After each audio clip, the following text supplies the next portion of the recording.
कृपया हमारे चैनल को ज़रूर सब्सक्राइब करें और इस कहानी को अंत तक सुनें। हर हर महादेव दोस्तों, ओम नमः शिवाय। सावन के इस पावन महीने में हम आपको श्री शिव महापुराण पूर्ण रूप से सुनाने जा रहे हैं। आज की इस वीडियो के माध्यम से हम आपको श्री शिव महापुराण के प्रथम खंड विद्वेश्वर संहिता का 21वां अध्याय सुनाने जा रहे हैं, जिसमें हम कामना भेद से पार्थिव लिंग के पूजन का विधान बताएंगे। तो आइए सुनते हैं श्री शिव महापुराण के अंतर्गत 21वां अध्याय। ऋषिगण बोले, हे व्यास शिष्य सूत जी, हे महाभाग, आपको नमस्कार है। हे तात, आपने अच्छे प्रकार से पार्थिव वर्चन की विधि बताई है। अब सकाम पूजन में मनवांचित पदार्थ के अनुसार कितनी संख्या में पार्थिव लिंग की पूजन की विधि है, हे दीन वत्सल, हे कृपा पूर्वक बताइए। सूत जी बोले, हे ऋषियों, आप सब लोग पार्थिव पूजन की विधि का श्रवण करें, जिसका अनुष्ठान करने से मनुष्य कृतकृत्य हो जाता है।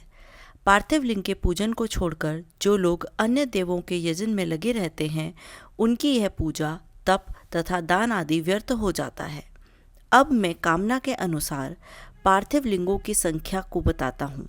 हे मुनिश्रेष्ठ, अधिक संख्या में अर्चन तो निश्चय ही फलदायी होता है।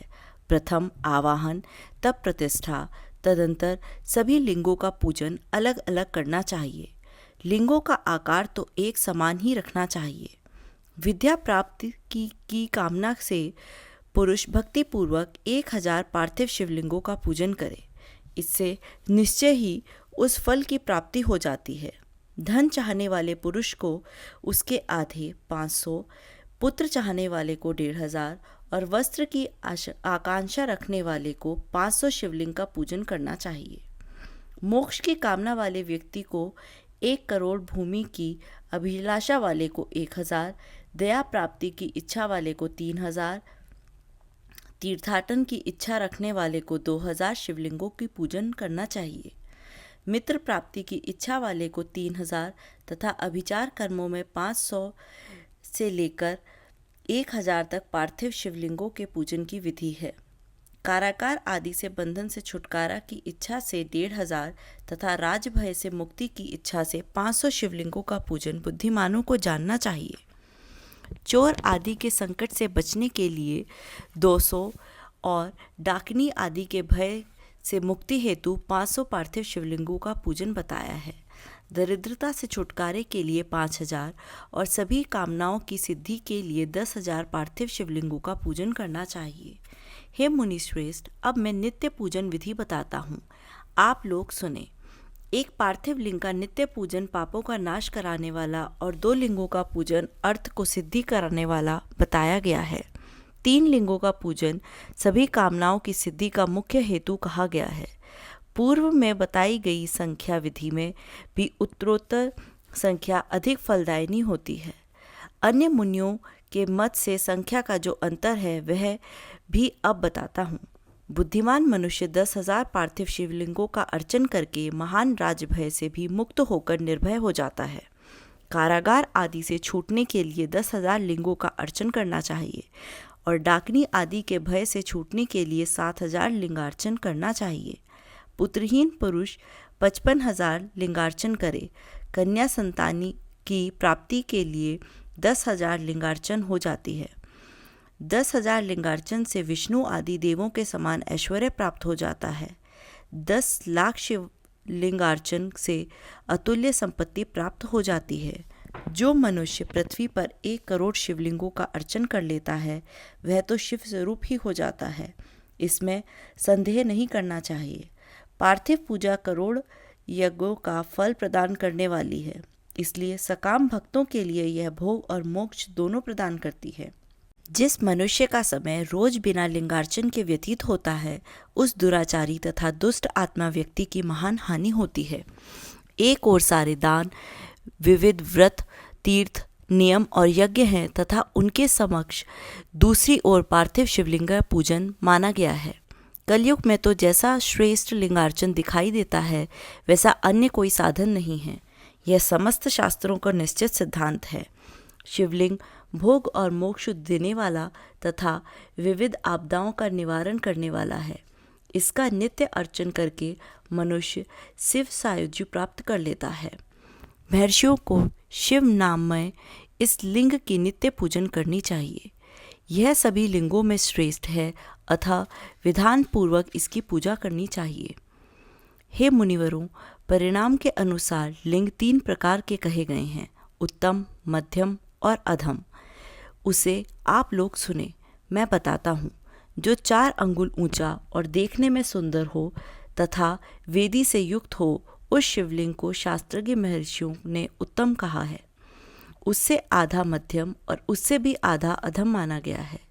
जिस तरह 3 प्रकार के शिवलिंग कहे गए हैं, जो उत्तरोत्तर श्रेष्ठ हैं। जो भक्ति तथा श्रद्धा से युक्त होकर अनेक लिंगों की मन से नित्य पूजा करता है, वह मनोवांछित कामनाओं की प्राप्ति कर लेता है। चारों वेदों में लिंगार्चन से बढ़कर कोई पुण्य नहीं है। सभी शास्त्रों का भी यही निर्णय है। विद्वानों को चाहिए कि इस समस्त कर्म प्रपंच का त्याग करके परम भक्ति के साथ एकमात्र शिवलिंग का विधिवत पूजन करें। केवल शिवलिंग की पूजा हो जाने पर समग्र चराचर जगत की पूजा हो जाती है। संसार सागर में डूबे हुए लोगों के तरने का अन्य कोई भी साधन नहीं है। अज्ञान रूपी अंधकार से अंधे हुए तथा विषय वासना में आसक्त चित्त वाले लोगों के लिए इस जगत में लिंगार्चन के अतिरिक्त अन्य कोई नौका नहीं है। ब्रह्मा, विष्णु आदि देवता, मुनिगण, यक्ष, राक्षस, गंधर्व, चारण, सिद्धजन, दैत्य, दानव, शेष आदि नाग, गरुड़ आदि पक्षी, प्रजापति, मनु, किन्नर और मानव समस्त अर्थ सिद्धि प्रदान करने वाले शिवलिंग की महान भक्ति के साथ पूजा करके अपने मन में स्थित उन समस्त अभीष्ट कामनाओं को प्राप्त कर चुके हैं। ब्राह्मण, क्षत्रिय, वैश्य, शूद्र अथवा विलोम संकर कोई भी क्यों ना हो, वह अपने अधिकार के अनुसार वैदिक अथवा तांत्रिक मंत्र से सदा आदरपूर्वक शिवलिंग की पूजा करे। हे ब्राह्मणों, हे महर्षियों, अधिक कहने से क्या लाभ। शिवलिंग का पूजन करने में स्त्रियों का तथा अन्य सब लोगों का भी अधिकार है। द्विजों के लिए वैदिक पद्धति से ही शिवलिंग की पूजा श्रेष्ठ है, परंतु अन्य लोगों के लिए वैदिक मार्ग से पूजा करने की सम्मति नहीं है। वेदज्ञ द्विजों को वैदिक मार्ग से ही पूजन करना चाहिए, अन्य मार्ग से नहीं। यह भगवान शिव का कथन है। दधीची, गौतम आदि के श्राप से जिनका चित्त दग्ध हो गया है, उन द्विजों की वैदिक कर्म में श्रद्धा नहीं होती। जो मनुष्य वेदों तथा स्मृतियों में कहे हुए सत्कर्मों की अवहेलना करके दूसरे कर्मों को करने लगता है, उसका मनोरथ कभी सफल नहीं होता। इस प्रकार विधिपूर्वक भगवान शंकर का निवेदांत पूजन करके उनकी त्रिभुवनमयी 8 मूर्तियों का भी वही पूजन करें। पृथ्वी, जल, अग्नि, वायु, आकाश, सूर्य, चंद्रमा तथा यजमान, ये भगवान शंकर की 8 मूर्तियां कही गई हैं। इन मूर्तियों के साथ साथ शर्व, भव, रुद्र, उग्र, भीम, ईश्वर, महादेव तथा पशुपति, इन नामों की भी अर्चना करें। तदंतर चंदन, अक्षत और बिल्व पत्र लेकर वहाँ ईशान आदि के क्रम से भगवान शिव के परिवार का उत्तम भक्ति भाव से पूजन करें। ईशान नंदी, चंड, महाकाल, भृंगी, वृष, स्कंद, कपदेश्वर, सोम तथा शुक्र, ये 10 शिव के परिवार हैं, जो क्रमशः ईशान आदि 10 दिशाओं में पूजनीय हैं। तत्पश्चात भगवान शिव के समक्ष वीरभद्र का और पीछे कीर्ति मुख का पूजन करके विधि पूर्वक 11 रुद्रों की पूजन करें। इसके बाद पंचाक्षर मंत्र का जप करके शतरुद्री का पाठ तथा नाना प्रकार की स्तुतियां करके शिव पंचांग का पाठ करें। तत्पश्चात परिक्रमा और नमस्कार करके शिवलिंग का विसर्जन करें। इस प्रकार मैंने शिव पूजन की संपूर्ण विधि का आदरपूर्वक वर्णन किया। रात्रि में देव कार्य को सदा उत्तराभिमुख होकर ही करना चाहिए। इसी प्रकार शिव पूजन भी पवित्र भाव से सदा उत्तराभिमुख होकर ही करना उचित है। जहाँ शिवलिंग स्थापित हो, उससे पूर्व दिशा का आश्रय लेकर बैठना या खड़ा नहीं होना चाहिए, क्योंकि वह दिशा भगवान शिव के आगे या सामने पड़ती है। ईष्ट देव का सामना रोकना नहीं ठीक है। शिवलिंग से उत्तर दिशा में भी ना बैठें, क्योंकि उधर भगवान शंकर का वामांग है, उसमें शक्ति स्वरूपा देवी उमा विराजमान है। पूजक को शिवलिंग के पश्चिम दिशा में भी नहीं बैठना चाहिए, क्योंकि वह आराध्य देव का पृष्ठभाग है। पीछे की ओर से पूजा करना उचित नहीं है, अतः अविष्ट दक्षिण दिशा ही ग्राह्य है, उसी का आश्रय लेना चाहिए। तात्पर्य यह है कि शिवलिंग से दक्षिण दिशा में उत्तराभिमुख होकर बैठें और पूजा करें। विद्वान पुरुष को चाहिए कि वह बिना भस्म का त्रिपुंड लगाए, बिना रुद्राक्षी माला धारण किए तथा बिलपत्र का बिना संग्रह किए भगवान शंकर की पूजा ना करे। हे मुनिवरों, शिव पूजा आरंभ करते समय यदि भस्म ना मिले तो मिट्टी से ही ललाट में त्रिपुंड अवश्य कर लेना चाहिए। इस प्रकार श्री शिव महापुराण के अंतर्गत प्रथम विद्वेश्वर संहिता के साध्य साधन खंड में पार्थिव पूजन नामक वर्णन 21वां अध्याय पूर्ण हुआ। हर हर महादेव। ओम नमः शिवाय। आज की इस वीडियो में बस इतना ही। आपको ये वीडियो कैसी लगी आप हमें कमेंट में ज़रूर बताएं और अपने दोस्तों के साथ ज़रूर शेयर करें। हमारे चैनल को भी सब्सक्राइब कर लें। फिर मिलते हैं किसी नई वीडियो के साथ। तब तक के लिए धन्यवाद।